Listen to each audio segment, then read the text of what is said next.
Exactly. Come on, you don't seem somebody that is scared But of. we will show you everything before, and if you want something to be cut, we can cut. So that's I will behave. Properly.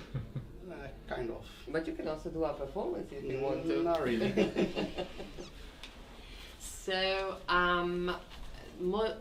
good evening to everybody. I'm saying good evening also because we have some guests tonight with us, apart from the students from the School for Curatorial Studies Venice.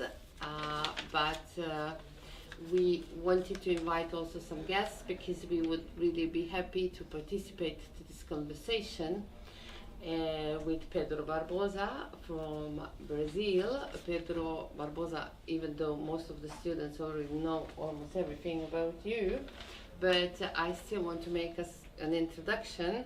He lives in São Paulo and with his wife Patricia, you say the surname? Moraes. And their son, he started his collection in 1999. My daughter. son and daughter.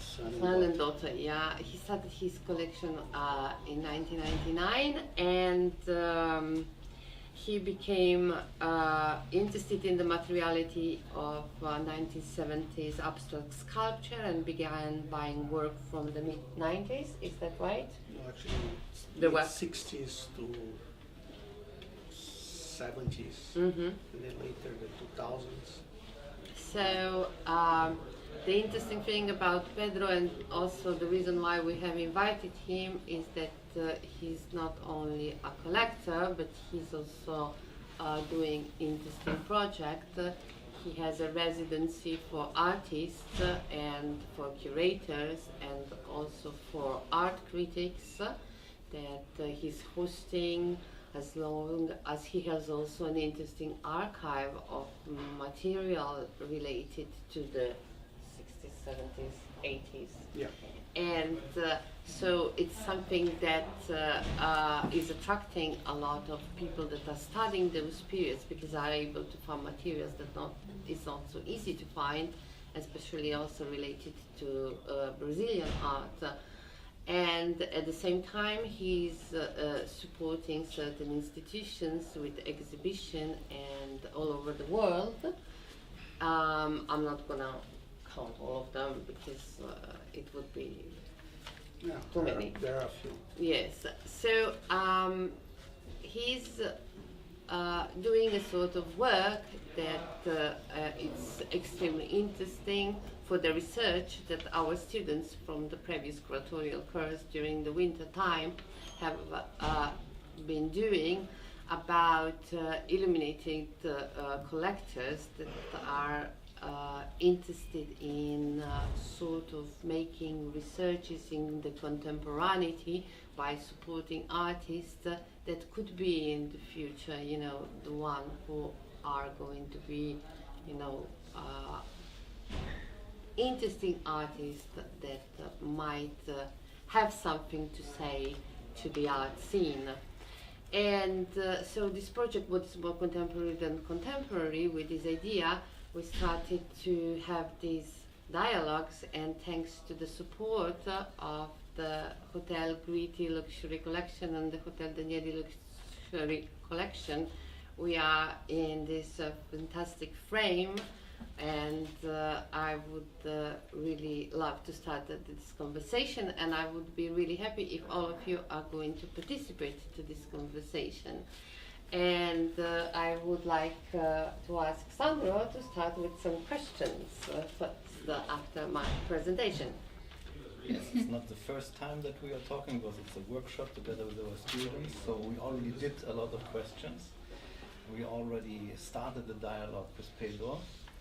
And yes, I maybe start with a question from Walter Benjamin, if you don't mind. So we already know each other some days, so when we were talking to each other, and I recognized that I like very much when you were talking about your home and how you made the display of your works. And there is this part where he says, I want to create sense. I want to not only collect objects, but the most important thing is how the objects relate to each other. And you have this square where you put all the works from the native inhabitants from North America and South America, and you dedicate them just a square. But you said once they had all the country, and now so at the same time they had all the country in the past, and now they don't have it anymore. So then you go up the stairs and you see an artwork from the Christ, you said. So it's like a personal, you said, redemption when you see it. So every object you have in your collection have a relationship to each other. And that's exactly a little bit like Benjamin says. So it's like creating a kind of history of the collector. So it's like your own, you're creating a kind of new kind of history meaning. And also with this very impressive object, what is somehow the history of Brazil. Could that be also your case, that you're trying to give some histories, a new historical set with your collection that relates to you as a person, but also the history of your country? Yeah, more important than the country itself, it talks about myself. It reflects the way I think and I see things. All this display and the artworks themselves, they have most of them have a very strong message, and I'm kind of a very opinionated person, so they match with my personality. So I guess, I can say yes. It does have to be with myself, with my inner self, the way I think. It has been always very well planned and thought how I would build this thing. And actually all the changes that the collection had over these years are actually, well thought beforehand. And we prepare, and then we move.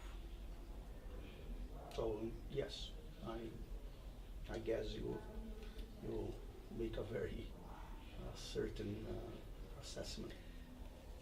And the core pieces are conceptual art of your whole collection, and also when you are sometimes you're also collecting now contemporary art. It's very conceptual, very rational art. Would you agree, or? So it's thoughtful. Honestly, I don't think it's that rational. I think there are a lot of hidden messages in all the works. I try not to think rationally. And it looks like that everything is well put together, but there is a maze in my head that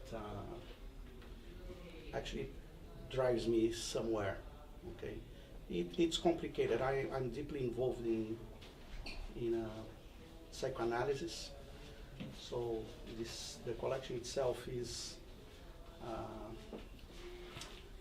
we talk a lot about how things are going. So, I don't know how I can, but my unconscious is very involved in this thing. Something, just from what you've been talking about your own collection and how it's developed, it seems like the collection kind of develops as you grow as well. It started in Brazil, and at some point you expanded to the wider world, and then it honed in on conceptual art specifically.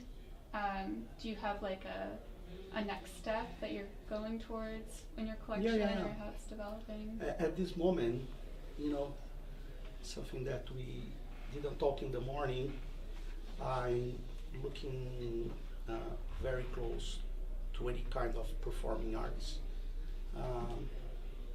mostly dance. Okay. So this is something that, you know, there's a lot of material in the regarding to archives. Because actually, you don't have the dance, right? So and you can find, you know, you can find everywhere actually. Particularly in Italy, just to make a point, you know, in the late 60s and to mid 70s, we can talk at all these events that happened at the Latico, where all these main American dancers like Trisha Brown, Von Rainer, Laura Dean, Paxton, and the musicians, right? Like Stevie Reich, Philip Glass, Cage. Yeah, they were all here, okay, performing every single year at the Latico. So there is quite a bit of material here, actually. And more interesting is that I don't see this group together anywhere else. They only really got together as a major group here in Italy. Every year at Latico, it was a gallery in Rome that was very cutting edge at the point. Don't you think to make some exception and to buy not only Brazilian young artists' works? I buy a lot of Brazilian young artists. No, I mean to buy some, Italian or Ukrainian young conceptual artists. I have a lot of Italian conceptual artists. Yes. You know, oh yeah, Italy is a pretty fertile country in this subject.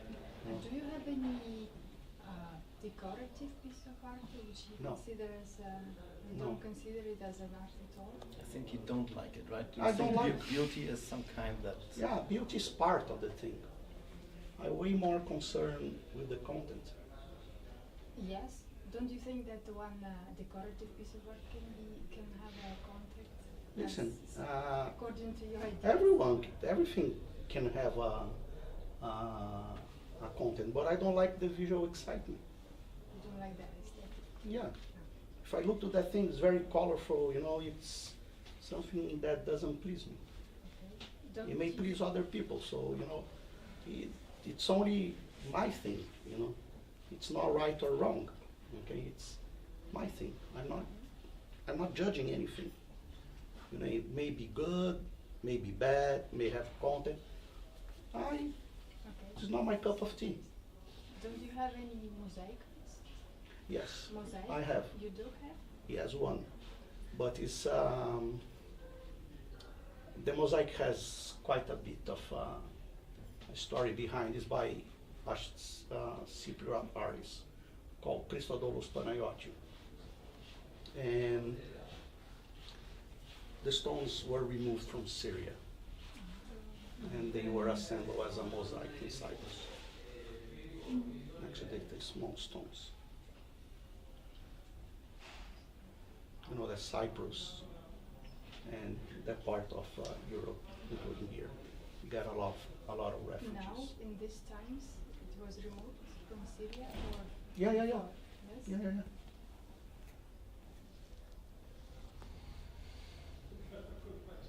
I would like to know your opinion on Latin American art within the art world, because sometimes we as Latin Americans perceive that our art is not as well known, as good for the market. I keep on hearing those kind of comments, and I would like you to tell me what's your opinion on Latin American art globally. Do you think that people notice? Oh yeah, of course. Regarding the market, again, you know, Not I talking really don't about care the for market, the market, but because yeah. no. But yes, if you look, for instance, Mario Garcia Torres will have a solo show at the Walker. You know, all these names, you know, like Maki has been, you know, it's been shown all over. It's an Argentinian in the collection. Or a Colombian called Nicolas Paris had a solo show in Portugal 2 years ago. It's in the collections of the main museums. MoMA has, for instance, a big chunk of his multiples.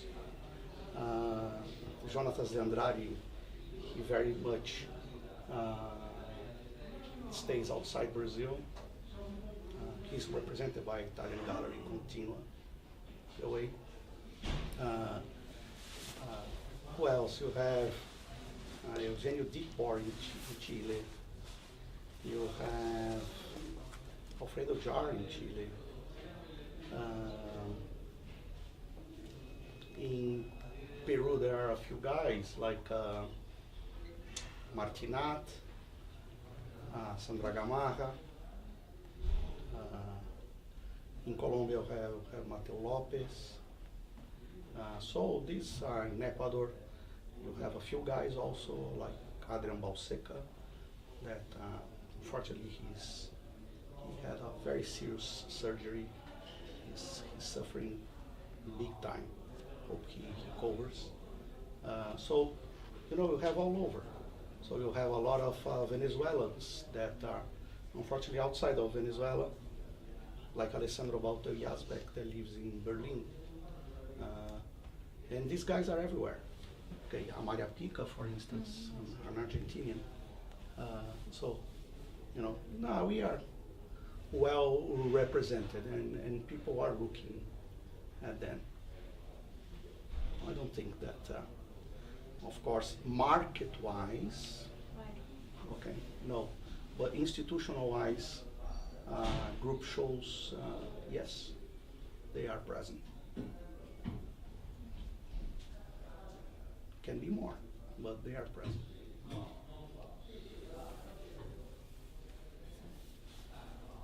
Do you organize the personal exhibitions of your artists living maybe I lost it. No, You have already said, but No, I was interested personal- if you, personal exhibition only. No, I don't do any exhibition. You don't. No. So, someone else organize. I don't do anything. Your curator. With the works, not really. You You know. don't have enough works of one artist to make an exhibition, personal exhibition. A single. Yeah, single. No, it's not. I think that this thing of accumulation of one artist is something that is no good. Maybe not. Okay, the for works instance, you we want. we Why have, is that not good? because I think that it has to be spread over to many collectors and institutions. This is how I feel. I rarely have an artist that I have more than 6 to 8 pieces. So it's not that you have a tendency to follow their career or their I development? follow their career, Sure, you follow it, but not But- in terms of continuing but to there is collect one time pieces. that I let it go. Yeah. But this is not necessary. You buy all the pieces from one artist to make an exhibition. You can just gather things. You No, have we a- can have we have 1,000 pieces, so we can make I was a- interested to know so with 1,000 pieces, because it's good for the career of the artist. Yeah, to but have others. I'm not an institution, right? So we lend works. We don't prepare shows. We don't throw shows. How do you find new artists? This is a very interesting question. We wanted to ask you the I whole don't- morning. I don't How know. did you find new artists? I find a lot through dealers. I have very solid relationship with a group of dealers. I would say that outside Brazil, I think that Silvia Covalli from Rodeo Gallery is the most important dealer in the last 6 years for us. How do you choose dealers? Yeah, it's lucky. Dealers choose him. It's lucky, no?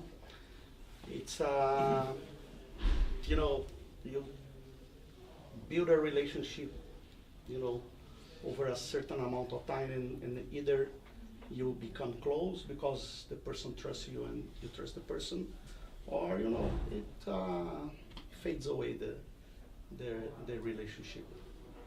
And then once it fades away, it's never the same thing, you know. So I try to really go beyond my means to really build the relationship.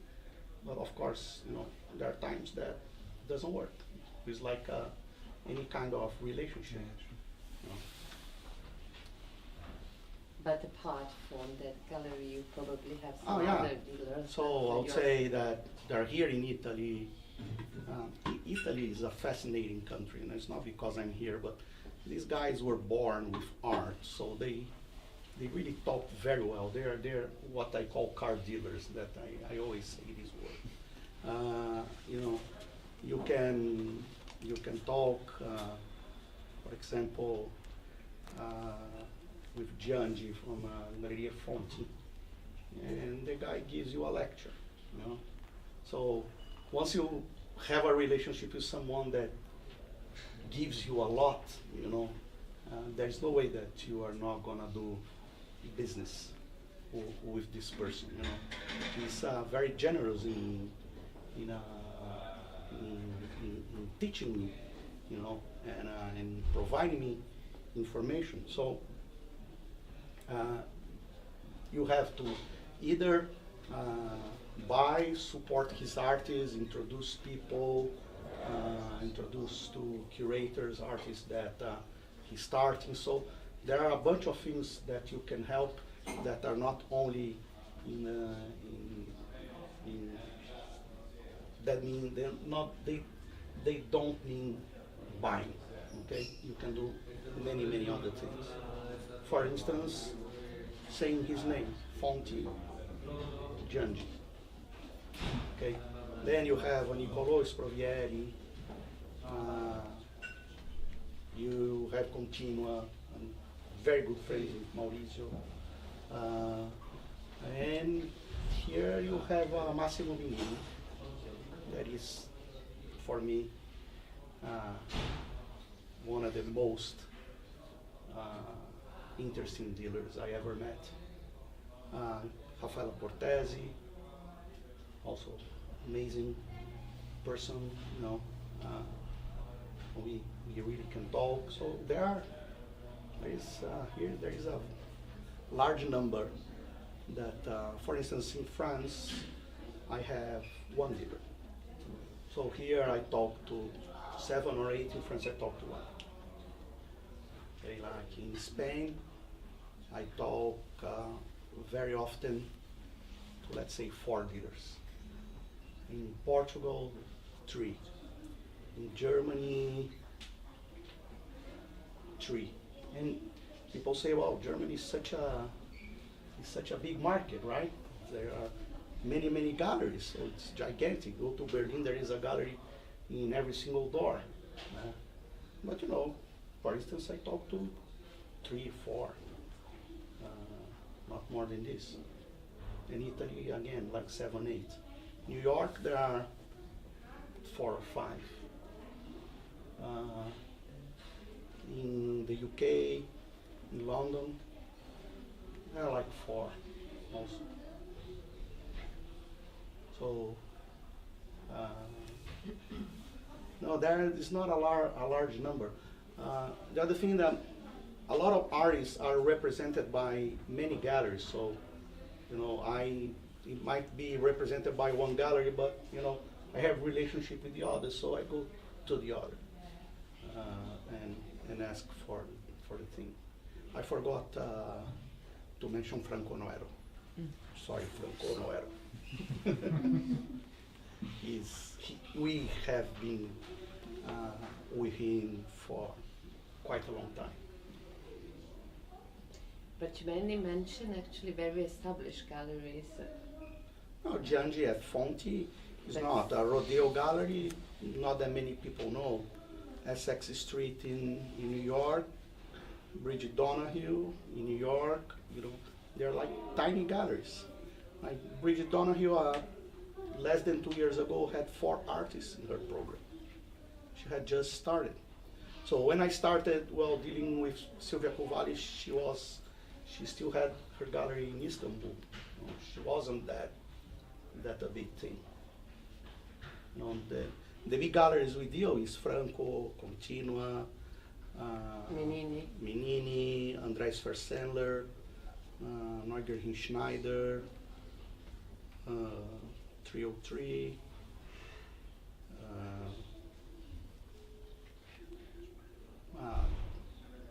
That it comes to my mind. It's these names, but most of them are medium size. But some of them actually are growing. They have, tickets have multiplied. It's ridiculous. So it's now you have to really pick your horses. Do you pay them visits or do you browse catalogs virtually before buying No, the the research pieces? from the artists, when it's young, we ask the dealer to provide all the information they have. And then we try to talk. So even like older artists, for instance, there is this American lady called LOreal Grady. She has been around for decades. She's a professor, and in the US she's retired. And we were researching her work, because many years ago we saw her work at Kunsthalle Basel, from maybe like 2011, 10. And then it happens that, we later found out that Nick Pauls, who is also a key artist for us, had written the text for Lorraine at Kunsthalle Basel. So we were already following her. Nick, that was in the collection and is close to us, had written things about I found out they are good friends too. And I said, well, everything is connecting, right? And then she gave a lecture in Harvard, and I took the plane, I flew to Harvard, and then I introduced myself to her. And that's it, you have to actually to move yourself towards them. And then it's really crazy. Then when during Nick's opening at the Whitney, and there she was, so saw each other again. We exchanged emails from time to time. That's it. Their relationship flows. And how much of your time does it take to follow artists? I mean, it seems that you're around this art all day long. All day long. All day long. So you take calls, you do Skype calls, meetings. All day long. It's 24/7. Actually, I would say that it's 48/7 because it's myself and Jaco. Right, So, that's why. Yeah, the flow of information that we have is gigantic. Because we are flooded with emails, magazines, So it comes out an article from an artist in a magazine, I don't know where. Okay, this article will be there in our hands in a week or so. So it's busy. In an interview at Delfina Foundation, you insisted on the emotional part of choosing an artist. So it's quite paradoxical with the intellectual procedure. Yeah, because we try to know them. Yeah. So it ends up that we develop a relationship. So it's emotional. I have a very general question. What was the first intention to plunge into art sphere for you? Well, the first intention was actually to save money. Was the other way around of what we see today. As I said, I can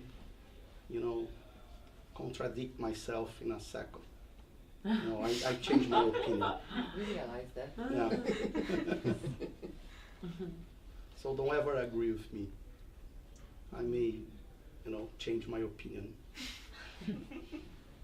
quite fast. And with your residency program and this push to engage more socially or to really promote artist practices, have you ever commissioned artists to do a piece for a certain? Is that something that you would? No, I don't do that. Yeah. It's actually more social, honestly. But if it was people to hang out with artists, to know each other. Yeah. It's so they go there to do nothing, just to understand what goes on and talk to people, engage with artists, dealers, curators, critics, and whatever they want to do. As I said, I don't care. The only restriction is that you cannot smoke in the building. You mentioned, today and yesterday, I think, the thing about killing a collection. Yeah. What do you mean by that? Yeah, we want to know Yeah, about this that. is interesting. I first got in touch with this concept there is this collector in Istanbul called Haru Kumbursian, and he has a space called Collector Space, which is very much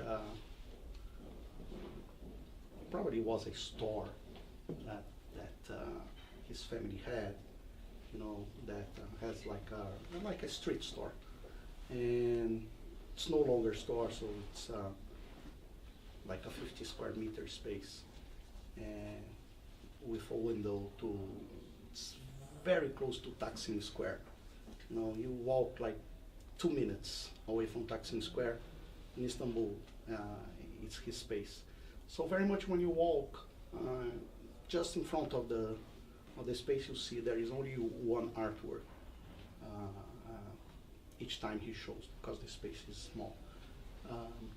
But one thing that he makes kind of interview with people, and he made an interview with a dear friend called Cesar Cervantes. He's a Mexican collector, and by several reasons, one day Cesar gives me a call and say, listen, I'm selling out the entire collection. I chose like 8 people that are good friends, and you can choose, and everything's for sale.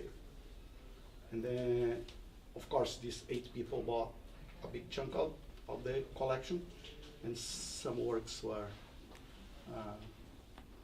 people didn't buy, and people came back and later bought, and very much he sold everything. And he bought a Barragan's house, and he lives there. So it's finished. And I tell that he killed, in my point of view, because he made a fire sale. From one day to the other, he sends a PDF of 600 artworks and say everything is for sale.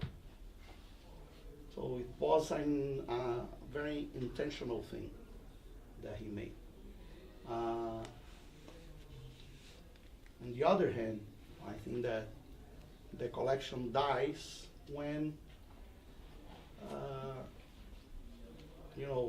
for instance, for instance, buying art is not a challenge anymore. And I have to say that I'm going towards this, and I'm way more interested in archival material already. And so you were talking about your relationship with the artists, with the galleries, the art dealers, and alongside with them you're pointing at some kind of art. Little by little you came to conceptual art, but every time you're pointing to the kind of art that talks to you, right? Of course, yeah.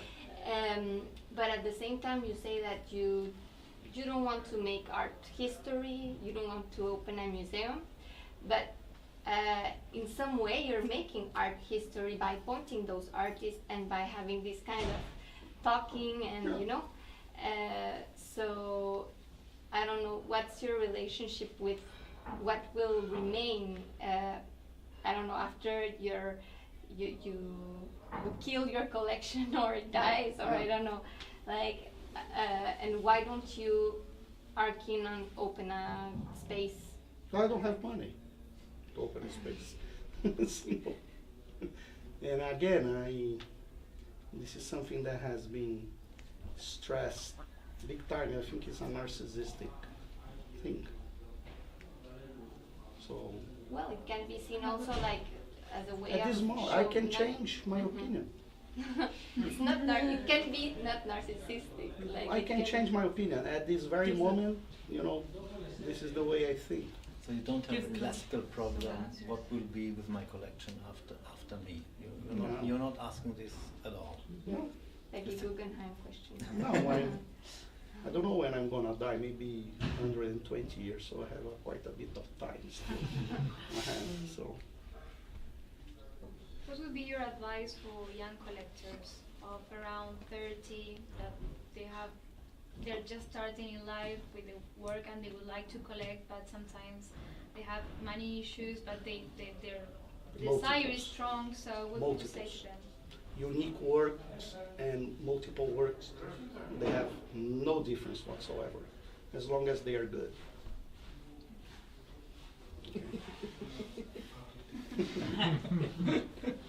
I actually, at this moment, I think that you can go back in time and buy drawings from the 1600s and 1700s very cheap. No, it's not my cup of tea because most of them are very figurative, landscapes and these things, but I don't like that, okay? It's not that I don't like, I don't like to live with that thing. So there is an amazing opportunity for people to start collecting this. And, multiples, you have artists with multiples every day. So, and you can build an incredible collection of multiples.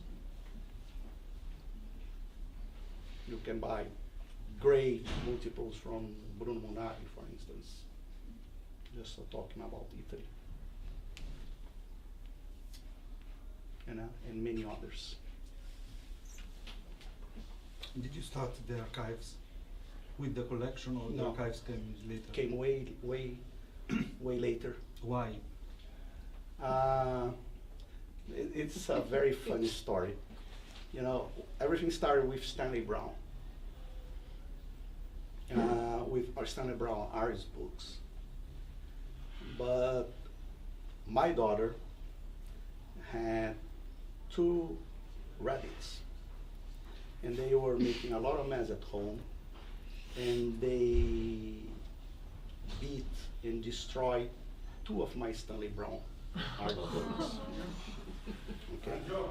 So then I went to the web and I bought them back, but also I found out that Stanley Brown had, let's say, 20 more artist books. I said, okay, this Dan Rabbit, he started another mania. And then from artist books in conceptual art, I went to magazines, to periodicals, to invitations, to everything. We have we know each other. So, and then became a mania, and I honestly I think it's fascinating because I'm the only one that has this kind of material in Brazil. So if you wanna research Stanley Brown, you have to come to me. If you wanna research Satsila, you have to come to me. And very much everything that is conceptual. So when people are, writing dissertations in conceptual art and everything, and they have to they come to me to research.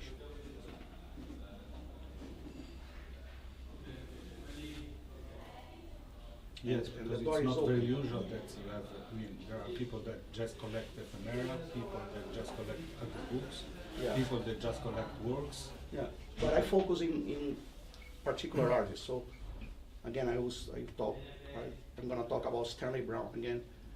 So I have like cutouts from newspapers, invitations, articles in magazines. Still today, if something comes out about Stanley Brown, I'll make sure that I'm gonna get.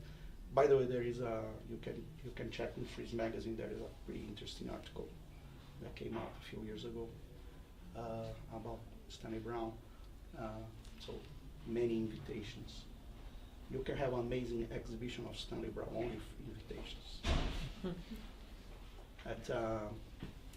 There is a city south of Holland that there is another Stedelijk Museum. I forgot the name of the city, but they had a great Stanley Brown show, all ephemera. Was the end of last year. Yes, museum was also starting to understand. And that museums we are can- going crazy now with this. They are really behind the curve. And collectors forget it. Either there are a few guys that already have everything, but prices are going through the roof. It's really crazy. I know. Yeah. But this also put a cap in the market, right? Yeah, sure. When it start competing to the unique artwork, people will go to the unique artwork because it makes no sense also to buy an old unique artwork and to buy an invitation. So, Yes, but unique artworks you have a lot. Invitation, perhaps there are just 5, so they are like stamps collection. I mean, there are 5 Yes. 5 collectors Yes. who want the same stamp, yes. and when one Yes. is in the market, they just try to buy Yeah. this stamp. So Yeah, there are particular that makes the price. invitations that Yeah. you really don't find. So, in this point of view, would be more expensive, but it cannot be more expensive. An invitation of Stanley Brown cannot be more expensive than a This Way Brown, let's say. It's his most iconic work.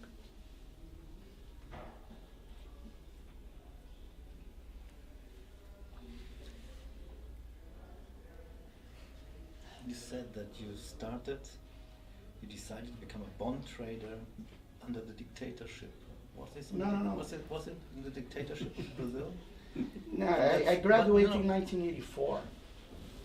1988, sorry, start And what- engineering in 1984. And what surprised me, so what I remember from our discussions is that you, from the beginning, said I made this conscious decision to become to become a bond trader, but you never, from the scratch, you were involved with culture, with collecting. I know that your parents, I start later. but your parents were both teachers, Yeah. and you didn't see it as a out. So, you said I become a trader. In this situation, dictatorship in Brazil, the situation is like this, but you always had a link, a contact to art and to culture. I was curious, let's put it this way. Okay? So, but I was not that engaged. I always like to read about politics. So politics comes way before. But art comes when I start making money, So then I have the tool to buy. Without having money, you cannot buy. So It's it as simple began as that. all in 1999. Yeah, I bought the first work 1998, early 1999. That was a Jesus Soto. It's a Venezuelan kinetic art.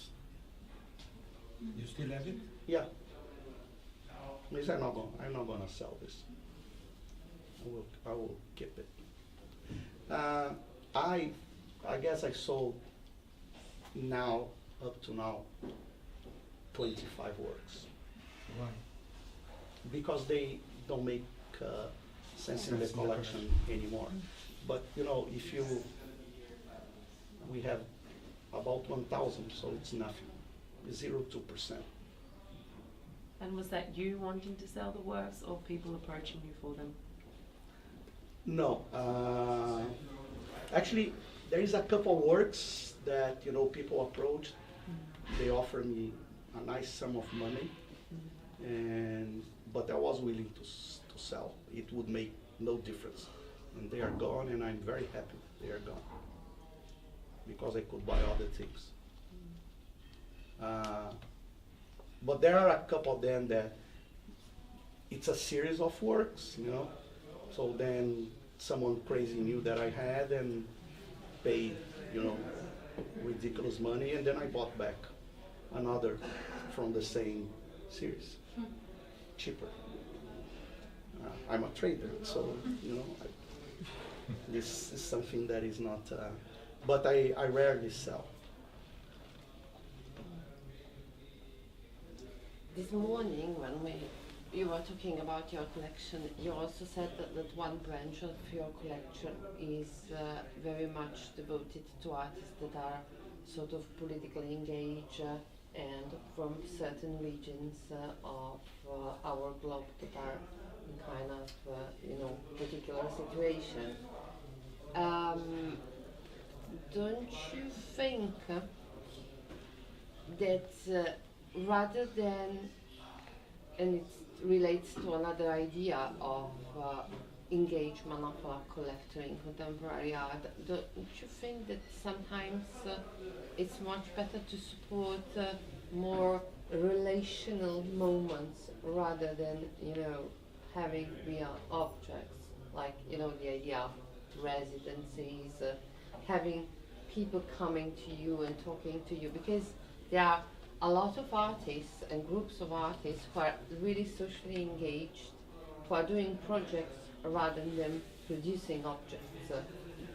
And so maybe when you say like killing the collection, you know, not in the sense of getting rid of the collection, but somehow change also your approach to the type of works that you might start rather than buying physically but supporting. Yeah, no, we actually had a project that we tried last year. It's one of the poorest regions in Brazil, but they have a pretty fertile dance tradition, and in, you know, knife painting. We sponsor a trip, a research trip of a Brazilian artist and a Portuguese curator, friends of ours. And they went there like for 2 weeks. They research, they create a plan. So they knew what they would do. The idea was to engage with a couple of schools for seminars and workshops. This would be like a 2-year program where people would go there to this very poor region and stay there from 2 months to 6 months, depending on the time availability of them. But we had someone that you really have to agree, because this person would give all the logistics in the region. And at the end, we were not able to cut the deal because we wanted to be totally free in regards to content and to the educational part that we would bring to the schools, and you know, and people had a bit of you know, concerns about how far we could go, you know. So we said, no, we do not accept any kind of restrictions in terms of where we can go. It's total freedom or nothing. You know, and they said, no, so we cannot cut the video. I said, fair enough. You didn't even stop. Yeah, didn't go anywhere. But you know, I think that art cannot have any kind of restriction. Actually, you know, there is this phrase that I mentioned to you that I learned from João Fernandes, the curator of Reina Sofia. He said art does not have to have good intentions. So even if it has a bad intention, it's art and it has to be shown.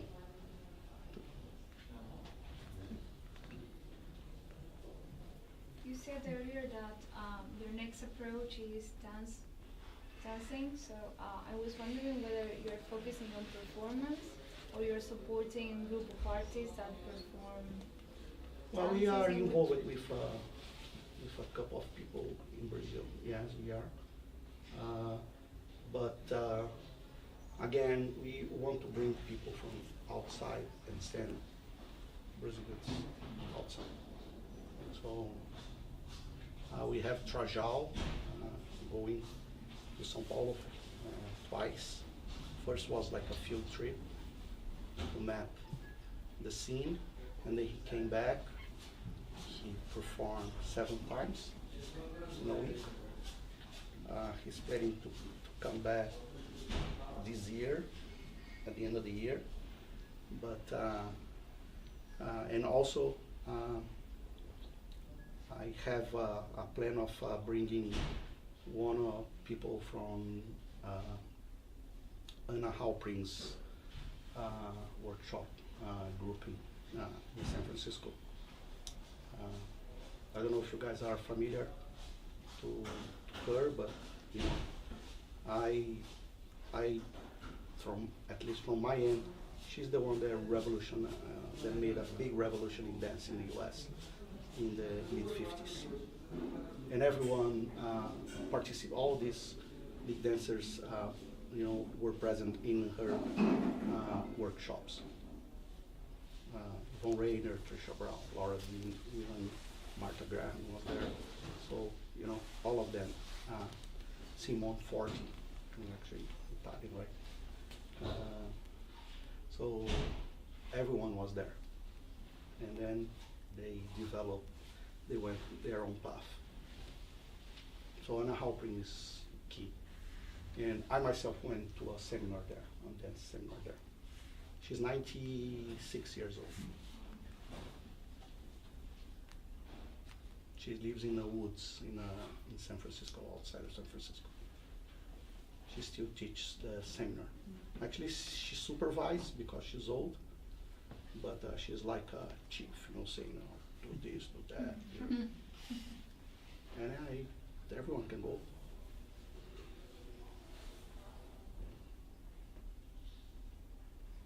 Is there any more questions? Also not from my students, but also from the other guests that were invited tonight. You're free to talk, or if you want to ask something, Pedro.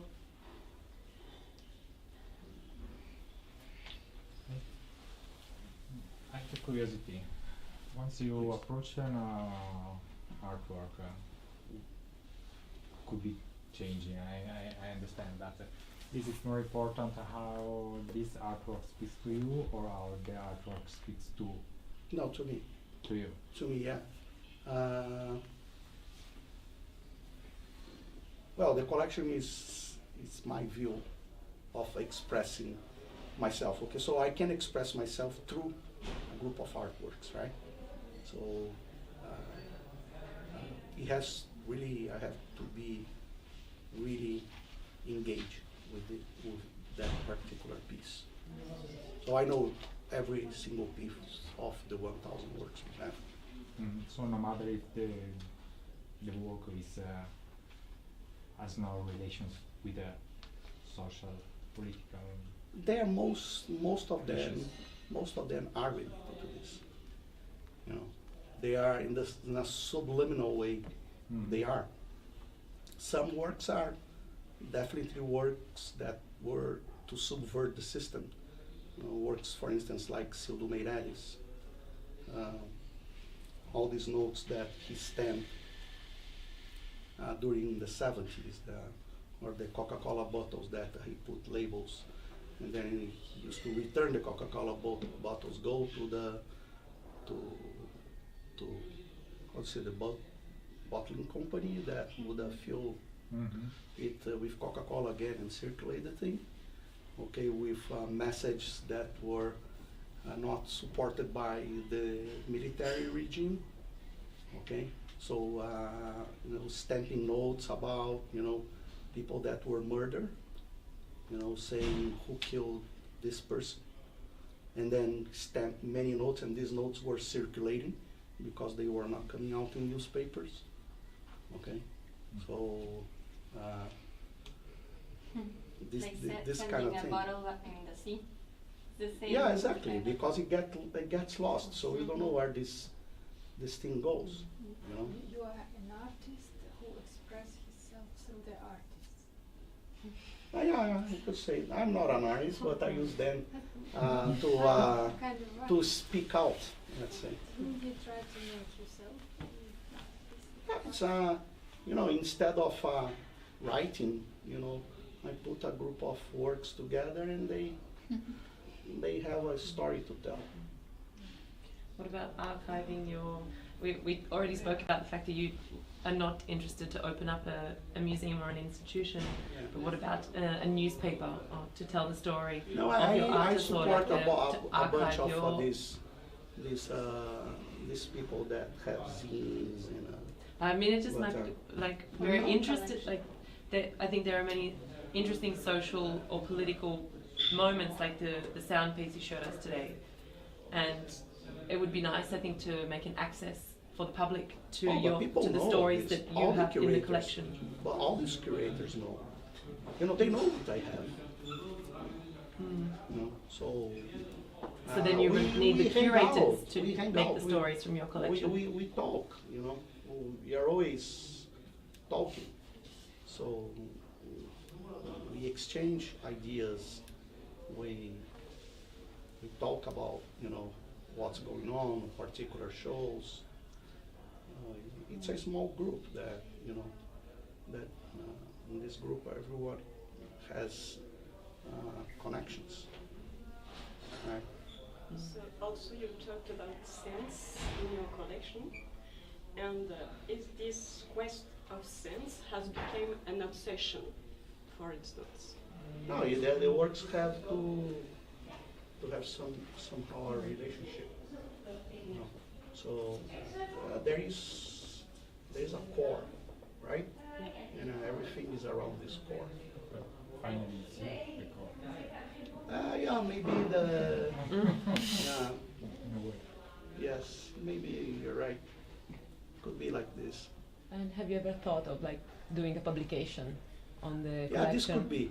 Especially since since you're saying that all the works have a connection, maybe that would be very this could interesting. be because this friend of mine that who I copied this whole thing, he after 10 years he released the publication. Yeah, I think used it's the word very newspaper useful. because I thought that was more political and maybe fits more in line.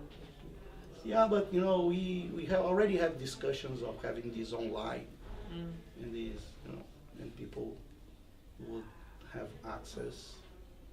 But one day this will be donated, so it will be in public hands. It's about time that everything will go to public hands. I hope it will go in 70 years. When I'm 120. So until then. So you have a lot of expectations. I do.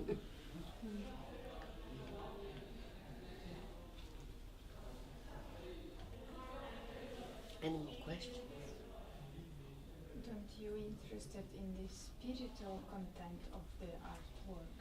I don't believe in any kind of religion spirituality, or anything like that. Geometric abstraction. No, it's a lot of psychoanalysis. It's a Freudian Lacan inspiration.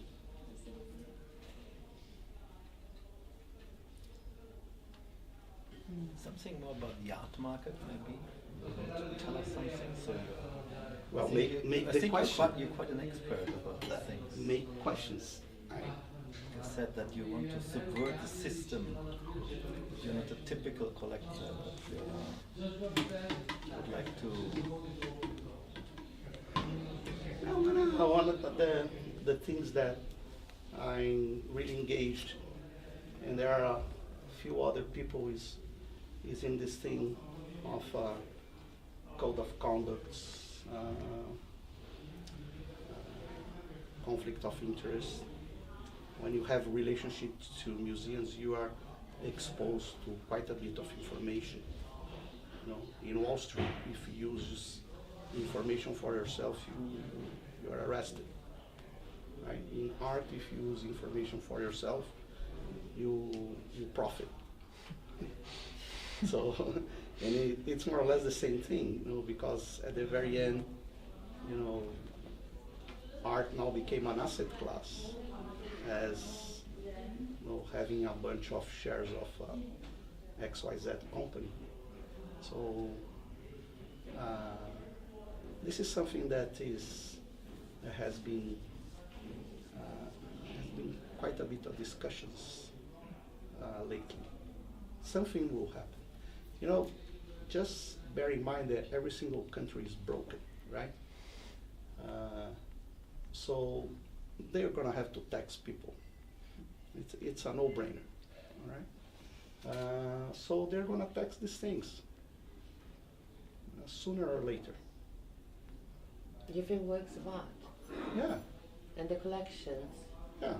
And you know, exchange. and everything. Well, that's going to be terrible for the artists. No, but it's good. If there is a good usage of the money, okay, it's a way of having a better wealth distribution. But you never know if governments are able to spend the money Definitely. in a good way. Maybe Germany, Sweden, but I'm very sure that in Brazil it's not the way. So you get rid of the artworks you donate to a museum, okay, and that's it. Like Duvin style, no? Mm-hmm. Do you guys know about Duvin, this dealer? You have to read about him. The guy is a genius, Dutch dealer that built up the collection of these American tycoons, Fonda, J.P. Morgan, Rockefeller, and many others. And the most interesting thing, first he had the power of saying, this is a real artwork, it's not fake. So, you know, he could say that this is good or this is no good. Okay, he was such a, you know, seductive guy, you know, in every single sense, that he got this power. And the other idea he had was all these American collectors would be taxed at one point. And there were hearings in the Congress about tax or not tax and blah, blah, blah. And then Duvin comes with this idea, and he brings this idea to the tycoons that will be taxed. Listen, guys, in order not to be taxed, you know, let's donate everything and start, you know, this thing that if you donate, you're not taxed. So let's build up the National Gallery in Washington. So that's how the National Gallery in Washington starts. Only with donations. By all these tycoons. Mm-hmm. So now there is tax to pay, okay, dum, dum, dum, dum, dum, dum. You give everything away, you're fine. That's also a solution. these guys bought everything from all over the planet, right? No, JP Morgan was buying works of $7, $8, $10 million. This is in 1900. If you correct this by inflation, you know, we'll go towards $300 million now, but you know, they were Vermeers. So what's the price of a Vermeer today if it comes to an auction? If you know, this modernist or impressionist sells for 300 million, no price. Just go to the National Gallery in Washington. It's priceless. You're gonna see. It's crazy. Or this other crazy dude in Philadelphia that I don't remember the name, that has a gigantic impressionist collection.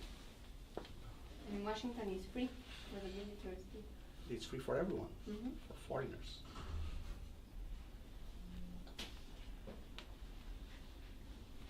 And that just changed that.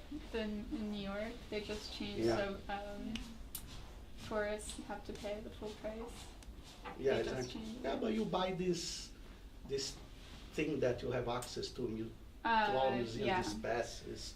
Or Um, people that go quite often can buy these memberships and who dilute the cost. But you That's know, part of the magic of it. yeah, but you know, this is bad. I think. But they are privately. They are like enterprise, right? MoMA just had a big. Let's say there was the gala and people were protesting last week in front of the museum for better wages. Mm. They are enterprise. They have all the metrics that a multinational has. Well, they are separated by departments. You know, they report to a president. Some of them have a matricial reporting line, like geography and product. Also, there is a specialist in Southeast Asia, and there is a work that is considered that is from painting. So the painting talk to the specialists in the geography, and then they decide. So it's very much like any multinational.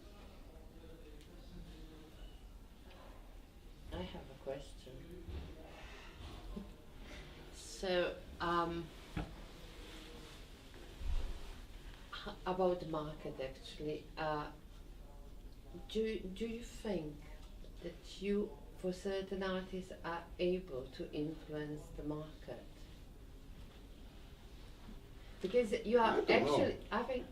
I'm very engaged with them, you know, I'm very assertive. I'm not But- saying that you are doing Well, it. people don't know, you straight, know, that but people, some people know, you know. Maybe they have a momentum, you know. If you buy a young contemporary artist, you are watched by many other collectors. You are watched also by yes, many else. because So you are this must- participating to I talk. don't think so. I don't think that I'm that smart, you know. And there are a lot of people that have access to the same of information I have. I may be faster in the decision making of buying. That's the thing. You know, when I'm sure, it takes me, you know, 2 or 3 phone calls with Jacopo and a few pictures and a WhatsApp. So we are very quick.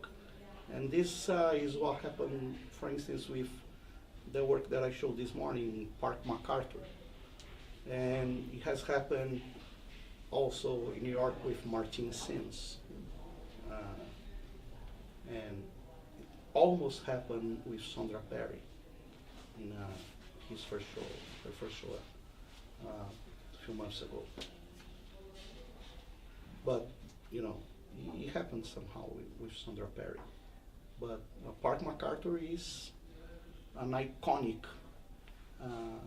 purchase we made because, you know, I was in New York, it was like Sunday in New York, the gallery was open. I find out Jacopo in São Paulo. We were talking, exchanging pictures, talking to the dealer. It was the very last day of the exhibition. everything was available. And then, you know, and we cut a very nice deal with the dealer. The dealer trusts us. I think, you know, we developed an amazing relationship with him. We are good friends. The other day he sent a very young artist from Philadelphia, just finished MFA, and he pitched the work to us, explained everything. And I said, okay, so let's go for it. You know, so this kind of relationship, you know, it's help me, help you. And, you know, it's Max O'Graham from Essex Street. I really like to talk to him. You know, we over the years, we built this relationship, so if he needs, you know, help in this kind of thing, I was present. You know, I will be present to help him. It's a mutual trust. I'm never gonna let him down because he was really, really nice to me, and this will be always remembered. The same thing. Well, actually, I didn't know about that show. Silvia Covalli from Rodeo Gallery told me to go there. So, you know, she could say, well, buy one work of me, you know, and don't buy, you know, she doesn't have to tell me what's going on elsewhere. But Silvia told me to buy a lot of artists that are now in the collection. And she could keep the secret for her. She didn't have to tell me where this thing was.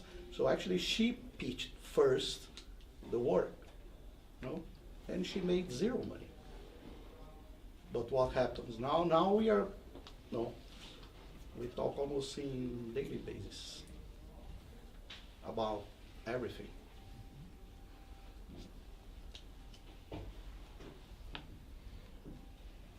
So this is what I call a nice relationship.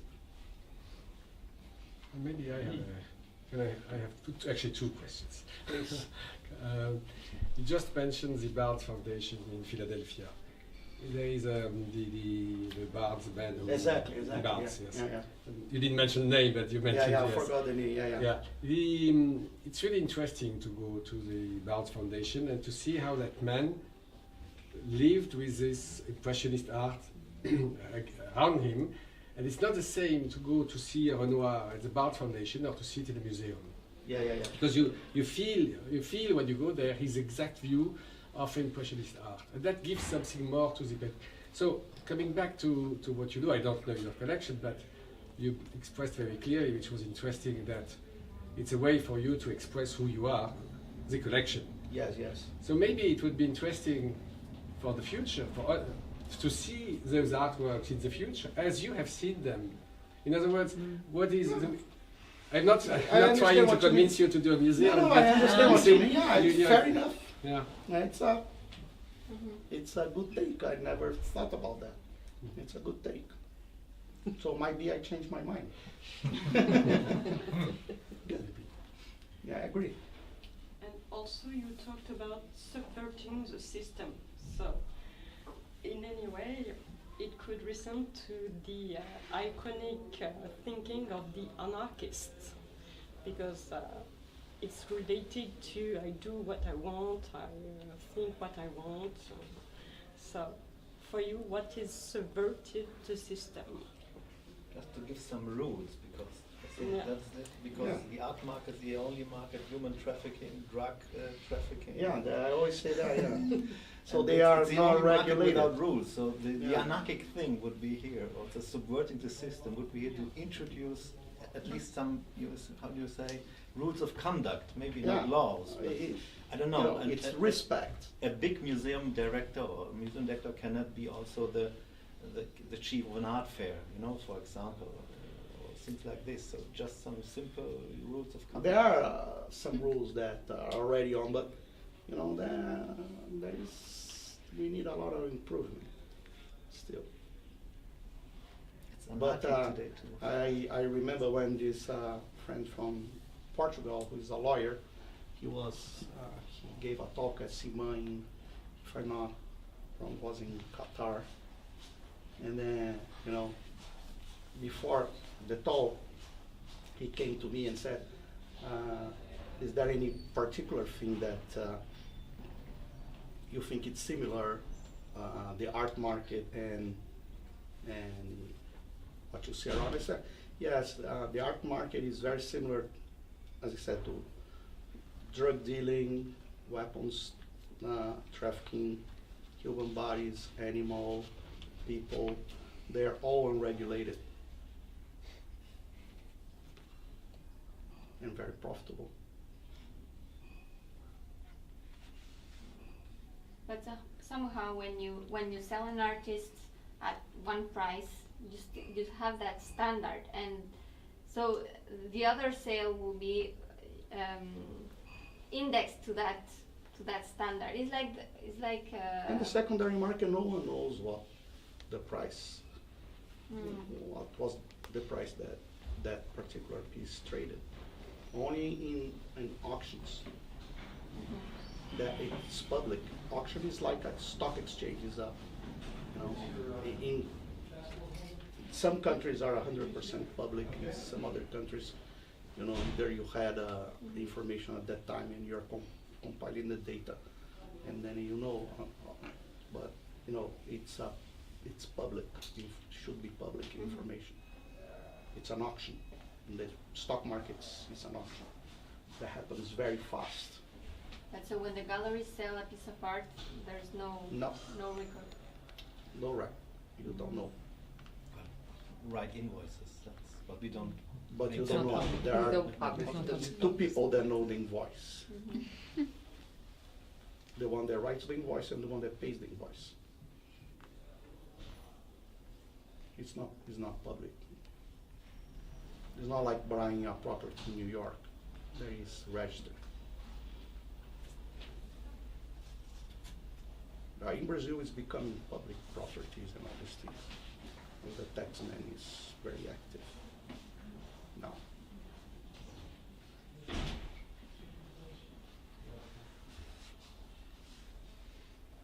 But I'm way more concerned about information that is exchanged in committees. I think that these committees everyone that participates have to have a commitment and not talking anywhere else what was discussed, what will be discussed. It's very important information. There is a lot of speculation. I'm not saying that museums have the ability to change prices, because museums also pay very bad purchase. So they also have a lot of crap in their collections. Everyone makes mistakes, but even if it's a mistake, this is sensitive information, and I really think that this has to be kept,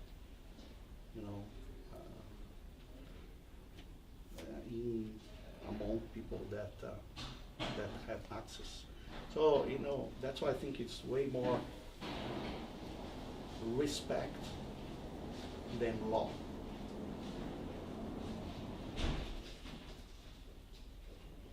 It's like classified information. Just to use a word that is now used. By the way, there is a Susan Phillips work. It's beautiful at the Fondazione Prada. That is about a classified file of these German thinkers that moved to LA. Adorno and others, right? Heidegger didn't move to LA. It's Heidegger, Adorno, and you have Thomas Mann, that moved there. Schoenberg moved there. No, it's you're here. You have to go. There is a big print on Susan Phillips. Oh yeah, we are gonna go. Absolutely. Yeah.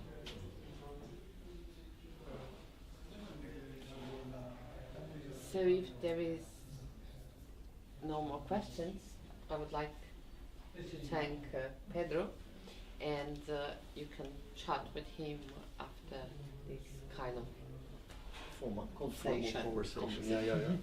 No, thank you so much, Pedro. It was Thank very you. nice to have you with us, with our students from the School for Curatorial Studies here in Venice, and I think you have had quite an interesting moment with you and exchanging ideas and opinions. And in any case, we are going to continue afterwards on. Okay? Indeed. Thank you for the chance. No, thank Yeah. you. So yes, so come. Thank you. Thank you.